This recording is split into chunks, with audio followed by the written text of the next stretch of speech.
Oke, jadi di Instagram beberapa waktu yang lalu lagi rame, Tan Boy Kun tumbang usai makan 5 potong bebek dan tongseng kambing. Terus dikasih lihat nih, hasil pengukuran kolesterol totalnya 292 mg per desiliter. Nah, buat saya pribadi, ini tidak bisa menjelaskan semuanya ya, karena kita perlu tahu komponen-komponen profil lipid lainnya. Jadi untuk itu, kita akan bahas semua tentang kolesterol di video kali ini.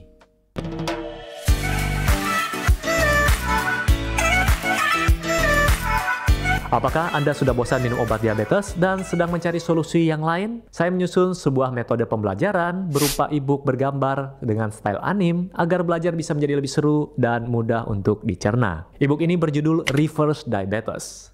Nah, bagian pertama adalah untuk memahami bagaimana perjalanan menjadi resistensi insulin, berkembang menjadi diabetes tipe 2, dan komplikasinya. Kemudian bagian kedua adalah langkah konkret atau cara efektif untuk membalikannya beserta cara mengevaluasinya. Jangan biarkan diabetes mengendalikan hidupmu, dapatkan e-booknya sekarang, klik di link deskripsi. Halo Sobat Sehat, jumpa lagi dengan saya Dr. Sung, dan di video kali ini kita akan bahas semua hal yang berhubungan dengan kolesterol. Kita langsung saja, apa itu kolesterol? Siapa di sini yang masih beranggapan kalau kolesterol itu adalah satu penyakit? Jadi kolesterol itu bukan penyakit. Kolesterol ini merupakan substansi esensial yang sangat diperlukan atau dibutuhkan oleh tubuh kita, dan dia menyerupai lemak. Untuk kolesterol ini dari mana sih datangnya atau dari mana sih kolesterol ini berasal? Jadi kita bagi dulu ya, ada kolesterol di dalam darah atau blood kolesterol. Nah, untuk kolesterol di dalam darah ini berasal dari organ tubuh kita. Jadi organ tubuh kita yang produksi ini. Ada hati, ada usus halus, ada korteks adrenal, ada otak di sana. Kemudian kolesterol dari makanan kita sebut dengan dietary kolesterol. Biasanya berasal dari makanan hewani, dari daging, telur, susu, kemudian keju, kepiting, udang, dan lain sebagainya. Makanan yang tinggi lemak belum tentu tinggi kolesterol ya. Jadi ada mitos lemak versus kolesterol nih. Banyak orang beranggapan makanan berlemak atau berminyak itu nanti kolesterol ya. Jadi nanti tinggi kolesterol gitu. Jadi jawabannya tidak selalu. Contoh alpukat. Alpukat itu makanan tinggi lemak. Dia bebas kolesterol. Kacang-kacangan juga bebas kolesterol. Semua minyak nabati, entah itu minyak kelapa, minyak zaitun, minyak kedelai, dan minyak-minyak lainnya yang nabati ya, itu juga bebas kolesterol. Kemudian, apakah mereka yang vegan atau vegetarian akan memiliki kolesterol total atau profil lipid yang baik? Jawabannya belum tentu. Mengapa tubuh kita membutuhkan kolesterol? Yang pertama tentu saja untuk struktur membran sel. Jadi kolesterol ini diperlukan oleh tubuh kita untuk membentuk dan mempertahankan struktur sel. Kemudian produksi hormon. Jadi sebagai bahan baku atau kita sebut juga dengan prekursor untuk hormon-hormon steroid. Contohnya estrogen, testosteron, kortisol ya. Lalu untuk membantu sintesis vitamin D atau memproduksi vitamin D. Kemudian digunakan juga untuk memproduksi asam empedu. Asam empedu ini penting juga untuk mencerna lemak yang kita makan atau yang kita konsumsi. Kemudian untuk fungsi otak, jadi komponen krusial di dalam sistem saraf pusat. Kolesterol sendiri juga merupakan nutrisi vital untuk otak kita. Tahu nggak kalau otak kita itu ternyata beratnya hanya sekitar 2% dari berat badan kita. Contoh orang yang berat badannya 50 kilo, berat otaknya sekitar 1 kilogram. 100 kilo, 2%-nya berarti 2 kilogram. Ya, dengan hanya 2% dari berat total berat badan kita, ternyata kandungan kolesterol di otak itu sekitar 20-25%. Jadi ini salah satu fakta yang menarik. Otak memiliki mekanisme produksi kolesterolnya sendiri atau independen dari sirkulasi darah. Kemudian saya mau memperkenalkan kepada Anda semua keluarga besar lipoprotein. Terutama buat Anda yang sering hanya ngecek kolesterol total seperti contohnya tadi ya, alat itu sebenarnya bukan tidak penting, itu bertujuan untuk screening. Jadi yang kita cek itu kolesterol totalnya. Begitu kalau kolesterol totalnya kita tinggi, kita harus cek lagi nih profil lipidnya mana yang tinggi. Sebelum itu saya jelaskan dulu keluarga besar lipoprotein. Jadi kolesterol itu kan dibuat sebagian besar tadi kita sudah bahas, 80% dibuat di organ kita. Kita ambil contoh hati ya. Hati memproduksi kolesterol karena kolesterol itu kan dibutuhkan nih oleh sel-sel jaringan kita. Karena kolesterol ini tidak bisa larut dalam air, jadi dia butuh kendaraan. Nah, kendaraannya ini namanya lipoprotein. Kita bahas satu persatu. Ada kilomikron, kemudian ada VLDL, very low density lipoprotein. Kemudian ada IDL, intermediate. Kemudian low density lipoprotein atau LDL. Kemudian ada HDL. Nah, perbedaan utamanya apa sih di antara mereka semua ini? Adalah di ukuran dan kepadatan. Kita bahas yang pertama, kilomikron ya. Kilomikron ini terbentuk di usus halus. Jadi setelah kita mengkonsumsi makanan-makanan yang mengandung lemak, kemudian untuk mengangkutnya itu butuh kendaraan namanya kilomikron. Jadi dia akan mengangkut trigliserida, membawa lemak dari makanan ke seluruh tubuh. Jadi di sini kita jelaskan ya, anggap saja kilomikron ini seperti bus yang besar yang tugasnya mengangkut lemak, terutama trigliserid, dari makanan yang baru saja kita cerna di usus halus. Ya, kendaraan atau bus ini kemudian akan mendistribusikan muatannya ke berbagai jaringan tubuh seperti otot, fungsinya sebagai energi salah satunya, untuk jaringan lemak dan untuk disimpan. Jadi perannya terkait langsung dengan lemak yang berasal dari diet, dari makanan gitu. Kemudian ada VLDL, IDL, dan LDL ya. Kita bahas satu persatu. Jadi ketika hati memproduksi kolesterol tadi, diproduksi juga kendaraannya nih.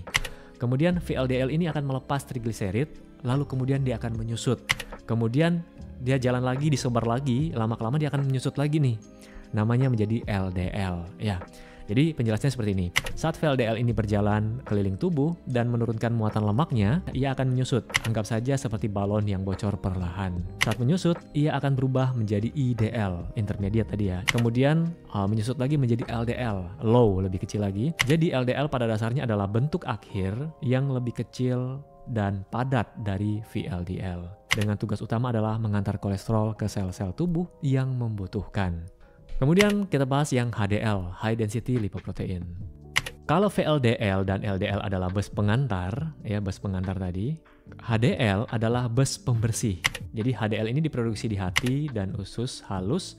Tugas utamanya adalah melakukan sesuatu yang disebut dengan reverse kolesterol. Jadi transport balik, harus pulang. Atau transport kolesterol terbalik ya kita bilang. Nah, HDL akan berkeliling, menyapu dan mengumpulkan kelebihan kolesterol dari berbagai jaringan, termasuk dari dinding pembuluh darah atau dari arteri kita, lalu membawanya kembali ke pabrik daur ulang, yaitu ke hati. Jadi kebalikannya, tadi VLDL itu ke seluruh tubuh, kalau HDL dia bawa pulang kolesterol ini ke hati. Nah, di hati kolesterol ini akan diproses untuk dibuang dari tubuh. Inilah mengapa HDL sering diasosiasikan dengan kesehatan kardiovaskular ya. Jadi kalau HDL-nya tinggi, resiko untuk terkena penyakit jantung, stroke, dan penyakit kardiovaskular itu akan menurun. Apa sih masalah yang sebenarnya? Ya, masalah yang sebenarnya adalah LDL yang rusak atau teroksidasi. Ya, masalah sebenarnya bukan kolesterol tinggi, gitu. Tapi bukan berarti semakin tinggi kolesterol semakin baik. Bukan juga seperti itu ya. Kita lihat dulu proses normalnya kayak gimana. Partikel LDL itu punya kunci ya untuk identitas namanya ApoB100. Ketika LDL ini rusak, nah kunci ini seperti berkarat atau patah gitu. Anda tahu ya kalau kita mau masuk bisa tap kartu dulu. Nah kartunya ini rusak gitu. Atau pakai kunci manual, kuncinya ini patah atau berkarat. Jadi nggak bisa buka kunci. Akhirnya LDL ini tidak bisa kembali pulang ke hati. Saya bacakan aja di sini. Jika LDL adalah pengantar kolesterol yang dibutuhkan oleh sel, di mana letak masalahnya adalah bukan pada LDL-nya itu sendiri, tetapi pada LDL yang rusak atau yang teroksidasi. Jadi cara kerjanya adalah setiap partikel LDL dan juga VLDL itu memiliki protein identitas bernama ApoB. Saya ibaratkan kunci kartu tap tadi. Kemudian anggap ApoB ini sebagai kartu akses atau kunci identitas. Hati memiliki pintu dengan lubang kunci yang disebut dengan reseptor LDL. Kemudian dalam kondisi normal, kunci ApoB100 akan cocok dengan reseptor di hati. Sehingga partikel LDL bisa masuk kembali ke hati dan bisa didaur ulang. Apa yang menyebabkan kuncinya patah atau kartunya tadi rusak? Yang menyebabkan adalah oksidasi. Karena radikal bebas bisa dari merokok, kemudian peradangan, gula darah tinggi, kemudian dia tidak sehat seperti UPF, ultra processed food, itu juga bisa menyebabkan, bukan juga ya, itu salah satu faktor terbesar yang menyebabkan oksidasi. Nah makanya ketika Anda punya resiko untuk penyakit jantung, selain dokter memberikan obat untuk kolesterol, pasti akan dilarang untuk mengkonsumsi rokok, untuk merokok ya. Kemudian disuruh diet rendah gula, kemudian makanan-makanan yang gorengan. Itu tadi penyebabnya. Kemudian apa akibat dari oksidasi? Jadi tidak dikenali reseptor, hati tidak bisa melihat LDL yang rusak. Kemudian pembersihan akan gagal. LDL yang rusak tidak bisa didaur ulang. Penumpukan di darah, jadi jumlah partikel LDL, P. Jadi kalau kita yang selama ini kita periksa ya, selain kolesterol total kan ada LDL, itu LDLC, LDL kolesterol. Ada namanya LDLP, hasil pecahan tadi disebut LDLP. P ini partikel. Dia akan meningkat ketika pecah, ketika rusak. Apa dampaknya? Pertama, reseptor di hati tidak bisa lagi mengenali kunci yang sudah patah atau berkarat. Akibatnya mekanisme pembersih akan gagal. Partikel-partikel LDL yang rusak ini tidak bisa kembali ke hati dan akhirnya menumpuk di aliran darah. Inilah yang menyebabkan peningkatan jumlah partikel LDL atau LDLP yang merupakan biang keladi sesungguhnya. Sampai sini nangkap ya? Jadi jangan beranggapan kalau kolesterol itu jelek, kolesterol itu jahat. Kolesterol itu sebenarnya dibutuhkan oleh tubuh kita. Cuman pada saat dia bergabung dengan kendaraan yang namanya LDL dan teroksidasi, itu akan menimbulkan kerusakan di sana. Dan akhirnya tidak bisa pulang. Halo Sobat Sehat, SB30 Health baru saja buat WhatsApp channel. Jadi di sana nanti akan ada konten-konten yang eksklusif. Nah, buat Anda yang ingin dapatkan, silakan join di link deskripsi. Oke, sekarang kita bahas kualitas jauh lebih penting dari kuantitas. LDL tadi itu ada yang large boyan LDL tipe A dan ada small dense LDL. Kalau yang large boyan itu besar, mengapung, sehat, dia tidak rusak. Kalau yang rusak, yang teroksidasi tadi, dia kecil, padat, rusak, ya teroksidasi. Dan ini sangat terkait dengan resiko penyakit jantung. Sedangkan yang besar, LDL yang baik tadi yang tidak rusak, dia tidak akan meningkatkan risiko penyakit jantung. Dari penjelasan ini, kita masuk ke kesimpulan penting bahwa kualitas partikel LDL, apakah ia sehat atau teroksidasi, itu jauh lebih penting daripada hanya sekedar kuantitas total kolesterol. Itu tadi saya bilang, kenapa hanya totalnya saja tidak bisa menilai segalanya. Jadi itu hanya screening awal gitu.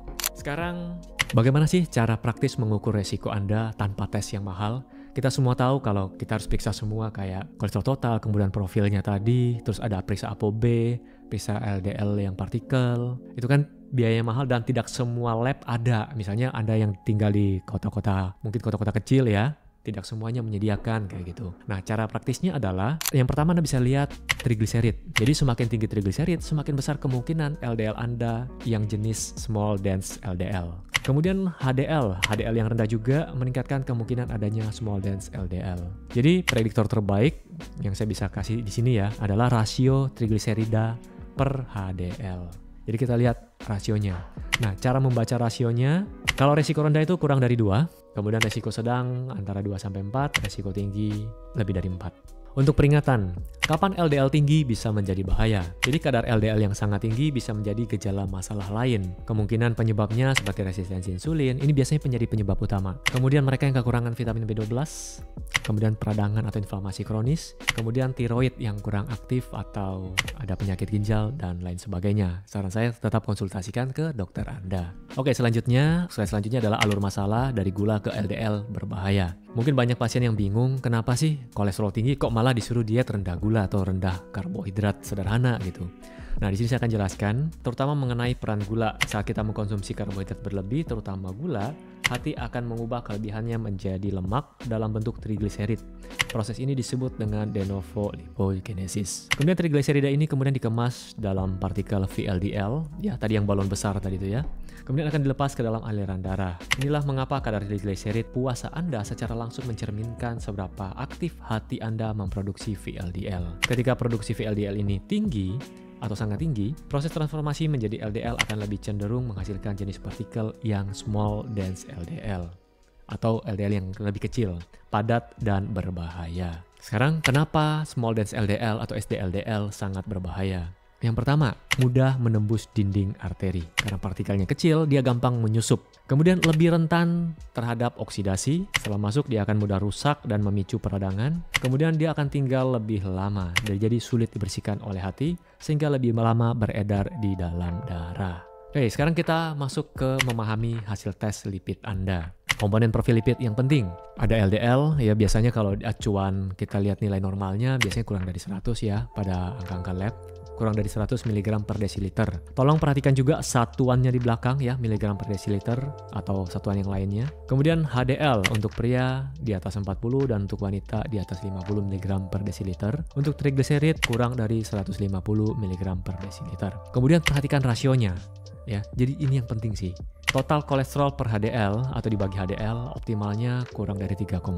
Biasanya saya sarankan ke pasien sih kalau bisa di bawah 3, itu akan memiliki risiko yang rendah. Kemudian trigliserid dibandingkan HDL optimalnya 1 dan risiko rendah jika kurang dari 2. Kemudian kita masuk ke kesimpulan. Poin-poin kunci. Jadi narasi lama tentang LDL sebagai penyebab utama penyakit jantung itu sebenarnya tidak lengkap. Jadi ya kita kenal ya LDL itu sebagai kolesterol jahat, kemudian HDL kolesterol baik. Tapi itu tidak lengkap ya, jadi ini penjelasan lengkapnya. Dan masalah sebenarnya muncul ketika LDL menjadi teroksidasi dan menjadi small dense LDL. Kemudian rasio. Nah, banyak orang hanya periksa kolesterol total, sebenarnya yang lebih penting lagi kita lihat rasionya. Ada rasio trigliserid per HDL, kemudian satunya lagi tadi ada rasio kolesterol total per HDL. Kemudian LDL yang sangat tinggi tetap harus diwaspadai. Bisa jadi dia sebagai gejala atau masalah lain yang muncul. Misalnya ada resistensi insulin, kemudian ada peradangan di dalam tubuh kita. Langkah-langkahnya apa saja sih agar kita memiliki tubuh sehat atau profil lipid kita bisa diperbaiki gitu. Yang pertama makanan.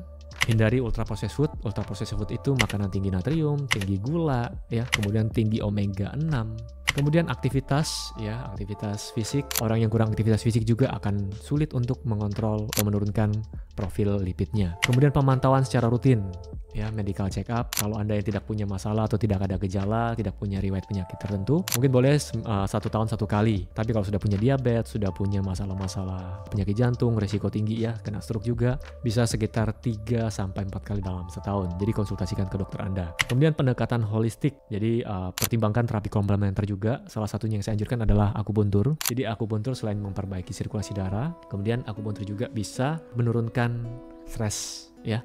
Jadi stres itu bukan cuma dari stres oksidatif dari makanan, stres beneran ya, dari pikiran Anda juga ini akan mempengaruhi organ-organ di tubuh Anda. Oke, mungkin itu saja.